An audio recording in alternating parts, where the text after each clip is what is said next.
전달체계. 전달체계라는 것은 이게 조직, 행정, 전달체계 거의 다 비슷한 의미로 다 받아들이셔도 큰 무리는 없는데, 전달체계는 어떻게 전달할 것이냐 이런 것이죠. 공공을 통해서 전달할 것이냐, 생계비 같은 경우는 공공을 통해서 전달하죠. 공공을 통해서 전달할 것이냐, 도시락 같은 경우는 민간을 통해서 전달하죠. 복지관이나 이러한 곳을. 그래서 민간을 통해서 전달할 것이냐, 이러한 부분들이 전달체계에 해당한다라고 볼 수가 있습니다. 이 전달체계가 잘 맞아 떨어지면 어떻게 해요? 쉽게, 효율적, 효과적으로 전달되는 거죠. 우리가 요즘 카페에 가서 예를 들어서 무슨 커피나 이런 음료수를 시킬 때에도 빨대의 종류가 여러 가지잖아요. 그것에 맞는 빨대를 선택해야만이 그 음료수를 가장 잘 마실 수 있는 것처럼, 우리도 어떠한 정책이 만들어져도 이용자에게 전달되어지는 이 전달 통로에 따라서 똑같은 서비스인데도 효율적, 효과적으로 전달될 때가 있고, 아니면 상당히 지연되면서 전달될 수가 있기 때문에 전달체계에도 상당히 중요한 의미를 가지고 있다. 그런 의미에서 전달은 사회복지를 실천할 때 클라이언트에게 급여나 서비스를 제공하는 것을 전달이라 그러는데, 그것에 대한 조직과 방법을 전달체계라고 얘기를 한다라고 보시면 되겠습니다. 조직과 방법이기 때문에 민간을 통해서 민간 전달체계, 공공을 통해서 공공 전달체계, 이렇게 얘기가 되어지는 것이죠. 사회복지 서비스 전달체계는 어떤 방법을 거칠 때 가장 효과적이고 효율적으로 클라이언트의 요구를 충족시켜줄 수 있는지 판단하는 과정이고, 사회복지 서비스 공급자와 클라이언트를 연결시키기 위한 체계적이고 조직적인 과정이다. 그래서 정부나 공공기관이 직접 관리 운영하는 공공전달체계가 있고, 민간이나 기관이 직접 관리하는 민간전달체계가 있다라고 볼 수가 있습니다. 그 밑에 사회복지 전달체계 구축의 원칙에 보면 전문성. 사회복지 서비스의 핵심 업무는 전문가가 담당해야 된다라는 거예요. 즉 자격을 갖춘 사람이 서비스를 제공해야 된다라는 것이 전문성입니다. 자격이 있느냐 없느냐. 통합성과 포괄성은 좀 비교를 해주시면 좋죠. 자주 언급되는 거기 때문에. 통합성은 뭐냐면 서비스 제공기관들이 서로 손에 손을 잡는 것을 통합이라고 해요. 제공기관의 연합이다라고 보시면 돼요. 그래서 클라이언트의 문제는 상호 연관되어 있기 때문에 서비스도 서로 연결되어져야 되는데, 조직 내 의사소통과 협력이 부족할 경우 서비스의 중복과 누락이 이루어질 수밖에 없다라는 거예요. 그래서 지역사회 내에 사회복지 서비스들은 기관 간 상호 통합적으로 제공, 그러니까 기관 중심의 공급자 중심을 통합성이라고 얘기를 하는 것이다 라고 볼 수 있습니다. 이해되세요? 통합성? 공급자. 그러니까 포괄성은 뭐냐면, 클라이언트의 욕구는 예전과 다르게 지금 클라이언트가 가지고 있는 욕구들은 이게 단순하지가 않아요. 이런 여러 가지가 얽히고 설켜 있어요. 이 여러 가지의 욕구가 얽히고 설켜 있다 보니까 서비스 공급도 뭐예요? 의료적인 접근이 필요하고, 교육적인 접근이 필요하고, 상담도 필요하고, 복지도 필요해요. 그러면 이 사람들이 각각 따로따로 접근했을 때 어떤 문제가 생기냐면, 이 클라이언트는 여기에 인테이크, 여기 각각 다 인테이크를 해야, 똑같은 말을 계속 해야 돼요. 그래서 이것을 어떻게 했냐면 이렇게 하나로 묶어서 통합적으로 제공하면 서로 공유할 수 있는 정보는 그 안에서 공유를 하면서 여기에서 제공하는 것을 뺀 나머지를 각각 제공할 수가 있는 거죠. 그것을 뭐라 그래요? 통합성이라고 합니다. 자, 그때 왜 통합적으로 접근하느냐? 이용자가 가지고 있는 욕구가 어떻게 하더라고요? 다양, 복잡. 다양하고 이 복잡한 것을 전부 다 해결해 주는 게 좋아요? 하나만 해결해 주는 게 좋아요? 다 해결해 줘야 되는 거죠. 얽혀 있으니까. 이 다양하고 복잡한 것들을 전부 다 아울러야 된다라는 의미가 뭐냐면 포괄성이에요. 이게 포괄성. 이 복잡하고 다양한 것을 전부 다 아우르는 것은 포괄성. 포괄적 접근을 위해서는 공급자들이 어떻게 해야 되는 거예요? 통합적으로 접근해야 된다라는 의미를 가지고 있습니다. 그래서 통합성 아까 설명했고, 포괄성은 클라이언트의 다양한 요구와 문제를 해결하기 위한 다각적인 접근이 필요하다라는 거예요. 그래서 일반화, 전문화, 집단 접근, 사례 관리 접근, 이렇게 다양할 수가 있다라는 것이고요. 적절성. 적절성은 뭐냐면 서비스의 질과 양이 충분해야 된다는 것이 적절성입니다. 그래서 충분성이라고 얘기하시는 분들도 있어요. 적절성은 뭐다? 서비스를 제공하는 질과 양이 충분해야 된다. 적절해야 된다. 라고 보시면 되겠습니다. 그래서 적절성은 시험에 자주 나오는 거기 때문에 여러분들이 기억해 주시면 되겠습니다. 그 다음에 연속성은 뭐예요? 클라이언트가 필요하는 각종 서비스가 지속적으로 제공된다. 지속적이라는 것은 언제까지냐면 어떠한 문제가 해결될 때까지인 거죠. 그것을 연속성, 지속성이라고 얘기를 할 수가 있는 것이고, 평등성은 뭐예요? 성별, 연령, 종교 이런 단어가 나오면 이거는 평등성이에요. 평등한 것.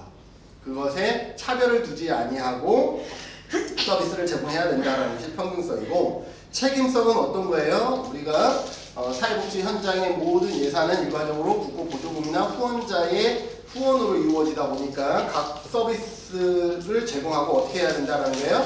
효과성, 효율성의 평가를 받아야 한다는 것이고요. 접근성은 아까도 말했듯이 어떤 심리적인 접근성, 물리적인 접근성, 그 다음에 정보의 접근성, 이러한 것들을 포함해서 장벽이 없어야 한다는 것이 접근성이다 라고 볼 수가 있습니다.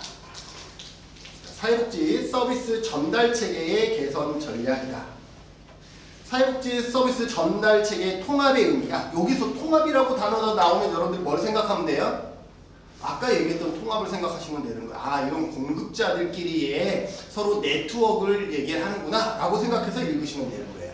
서비스 전달 체계가 가지는 문제 중 가장 두드러지게 발생하는 것이 서비스의 비연속성과 파편성이다. 이에 대한 해결책으로 가장 많이 거론되는 것이 서비스의 통합이다. 서비스의 통합은 완전 통합과 단순 조정이 있다. 두 가지 방법으로 분류. 완전 통합은 각각의 조직에 의해 제공된 서비스를 통합하기 위해 새로운 단일 조직을 만드는 게 뭐다? 완전 통합이고, 단순 조정은 우리가 일반적으로 이렇게 네트워크하는 생각하는 것이 단순 조정이다. 각 기관의 독립성을 유지하면서 조직과는 관계를 더욱 긴밀하게 연결시키는 것을 단순 조정이다 라고 얘기를 하고 있습니다.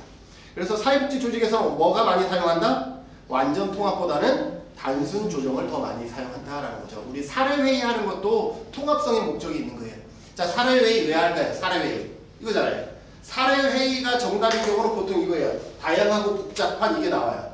그럼 뭐예요? 사례회의, 사례관리예요. 사례관리. 하나의 문제만 있으면 사례관리 할 필요 있어요? 없어요? 없어요. 그러니까 다양하고 복잡하면 사례관리를 해야 되는 것이고, 그 사례관리를 하기 위해서는 어떻게 해야 돼요? 통합적으로 접근해야 되는 거죠. 이런 식으로 매칭이 될 수 있다. 그래서 다양하고 복잡하면 정답은 사례관리야. 사례관리. 뭐 이런 식으로 우리가 유추해 볼 수가 있는 거죠. 적절한 서비스의 통합이 이루어지지 않을 경우에는 굳이 서비스를 이용하지 않아도 되는 사람이 서비스를 받거나, 또 이 굳이 서비스를 이용하지 않아도 되는 사람이 서비스를 받는 것을 뭐라 그래요? 서비스 과활용. 이게 시험에 나왔어요. 이번에. 서비스 과활용. 어렵진 않죠? 서비스를 안 받아도 되는데 서비스를 받는 거는 왜 그럴까? 우리 사회복지 서비스는 비용이 거의 없거나 무료이거나 최소한이잖아요. 그러니까 뭐 그냥 한번 받아볼까? 뭐 이런 경우 있죠. 그것을 서비스 과활용이라고 한다. 시험에 나왔었다. 성공 가능성이나 효과성 또는 효율성을 우선시하여 선별적으로 프로그램의 대상을 선택하는 클리밍 현상 같은 문제점이 발생한다는 거예요. 이 클리밍은 뭐냐면 이것도 자주 나왔던 언어인데, 내가 이 특강을 하잖아요. 어떤 사람만 모아서 특강을 하냐면 한라대에서 얘네들이 가만히 봤더니 얘네들은 합격할 것 같아. 너 이번 특강에 꼭 들어와. 그렇게 해서 뭔가 변화될 것 같고 목적 달성에 용이한 사람만 받는 것, 이것을 뭐라 그래요? 크리밍이라 그래요. 선별적으로 받는 거예요. 그냥 의사 선생님도 내가 치료 가능한 사람들만 선별적으로 진료하는, 이런 크리밍이라고 얘기를 할 수가 있는 거예요. 크리밍의 좋은 거예요, 나쁜 거예요? 나쁜 거죠. 크리밍은 무슨 말인지 아시겠어요? 내가 잘했다, 내 프로그램이 잘했다라는 것을 보여주기 위해서 그냥 뭐예요? 변화될 수 있는 사람들만 받는 거. 잘못된 것이죠. 그래서 서비스 과활용이나 성공 가능성이나 효과성 또는 효율성을 우선시하여 선별적으로 프로그램의 대상을 선택하는 크리밍 현상과 같은 문제점이 발생할 수 있다는 거예요. 뭐 하지 않으면? 통합적 접근이 잘 이루어지지 않으면 그렇다는 거예요. 전달체계의 통합 전략, 종합서비스센터. 이것도 가끔 시험에 나왔었는데, 종합서비스센터, 하나의 서비스 분야에 대해 지역 내 관련된 모든 서비스를 한 곳에 모아서 제공하는 것. 이 대표적인 게 우리 아까 2007년에 뭐예요? 보험 생활지원 서비스 있죠? 네. 주민생활지원 서비스가 이런 거잖아요. 읍면동사무소에 가면 모든 것을 거기서 해결할 수 있는 것. 그게 주민생활지원 서비스예요. 주민생활지원 서비스라는 것은 동사무소에 가면 건축도 되고 동사무소에 가면 뭐 수도도 되고 이것을 주민생활지원 서비스라고 얘기를 하는 거예요. 인테이크의 단일화. 시험에는 인테이크의 다각화라고 나오면 틀린 거죠. 인테이크는 아까 이거 뭐예요? 인테이크 각각 해야 되잖아. 네. 그럼 이 사람 입장에서는 하나의 어떤 문제를 해결하기 위해서 똑같은 얘기를 해야 되잖아요. 그래서 이거를 어떻게 인테이크를 하는 한 번에 인테이크를 해서 그것을 같이 공유하는 인테이크의 단일화. 그래서 인테이크를 전담하는 창구를 공동으로 개발한다. 종합적인 정보와 의뢰. 조직들 간의 각자의 독립성을 유지한 상태에서 클라이언트의 의뢰나 서비스 간 연결을 목적으로 정보와 의뢰 시스템을 강화한다. 라는 거예요. 제가 옛날 20년 전에 서귀포에서 일할 때 제가 일을 했어요.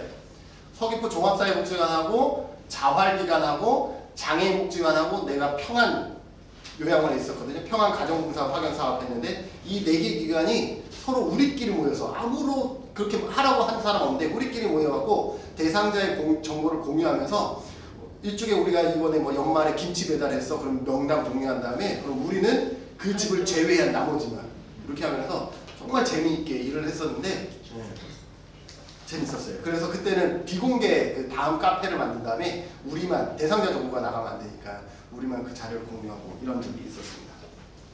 그래서 종합적인 정보와 의뢰, 그 다음에 사례 관리는 개별 조직에 분산되어 있는 서비스를 연결하여 클라이언트의 복합적인 요구를 충족한다는 거예요. 사례 관리는 복합, 다양 이런 단어가 나올 수밖에 없어요. 그렇게 나오면 이건 사례 관리구나.